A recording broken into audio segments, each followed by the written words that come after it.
പുതിയൊരു വീഡിയോയ്ക്ക് സ്വാഗതം. ഞങ്ങളുടെ ചെമ്പരത്തി ആദി വെളിച്ചെണ്ണയാണ് ഉണ്ടാക്കാൻ പോകുന്നത്. അതിനായി കുറച്ച് ഇൻഗ്രീഡിയൻസ് വേണ്ടതാണ്. കൂവളം, കഞ്ഞെണ്ണി, തുളസിയില, കറിവേപ്പില, മൈലാഞ്ചിയില, ചെമ്പരത്തിയില, നെല്ലിക്ക. ഇതെല്ലാം കൂടി നമുക്ക് അരച്ചെടുക്കാം. അതിനായിട്ട് നമ്മൾ കറിവേപ്പില ഇടുന്നുണ്ട്.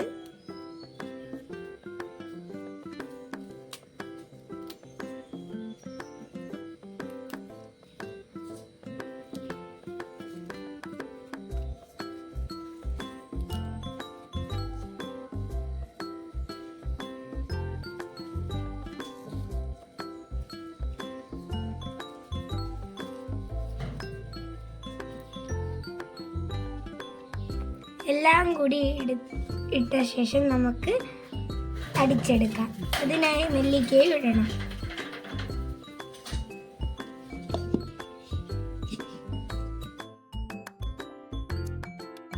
നമ്മൾ ഇത് അരച്ച ശേഷം ഇനി പാത്രത്തിലേക്ക് മാറ്റി നല്ലോണം പിഴിഞ്ഞെടുക്കാം. അരച്ചു വെച്ച ഇൻഗ്രീഡിയൻസ് നമുക്ക് ഒരു വെള്ള തുണിയിലേക്ക് അരിച്ചു മാറ്റാം. പിഴിഞ്ഞെടുക്കുക.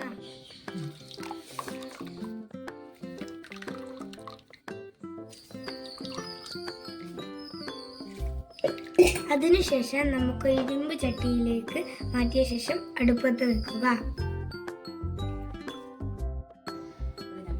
അതിനായി നമ്മൾ സ്റ്റൗ കത്തിക്കുക. ഇനി നമ്മൾ ചീനിച്ചട്ടിയിലുള്ള വെളിച്ചെണ്ണ അടുപ്പത്തേക്ക് വെക്കുക. തിളയ്ക്കുന്നതിന് ശേഷം നന്നായി ഇളക്കുക.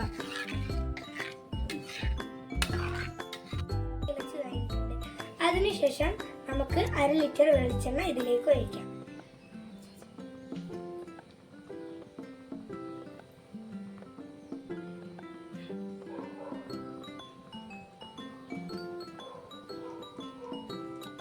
ശേഷം നമ്മൾ നന്നായി ഇളക്കാം.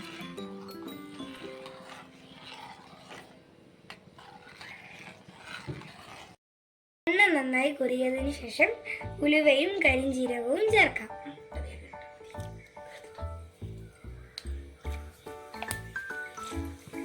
ഈ ഉലുവയും കരിഞ്ജീരകവും ചേർക്കുന്നത് നന്നായി മണം വരാൻ വേണ്ടിയാണ്. അതിനുശേഷം നമുക്ക് ഗ്യാസ് ഓഫ് ചെയ്യാം. അറിയതിനു ശേഷം നമുക്ക് 1 സ്പൂൺ അലോവേര ജെൽ ചേർക്കാം. നമ്മളുടെ വെളിച്ചെണ്ണ ഇവിടെ തയ്യാറായിട്ടുണ്ട്.